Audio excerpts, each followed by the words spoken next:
Welcome back to another technical deep dive here in the debug zone.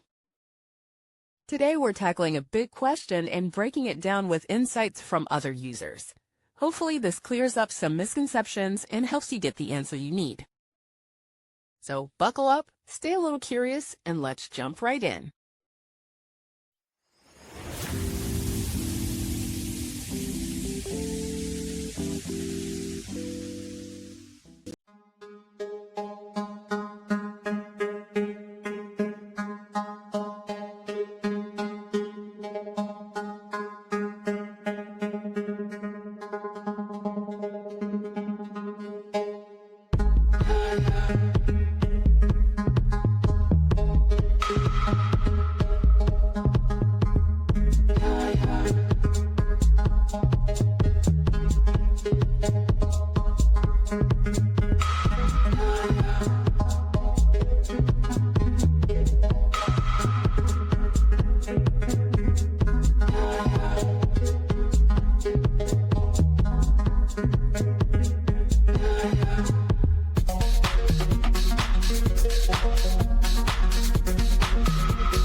And that's a wrap.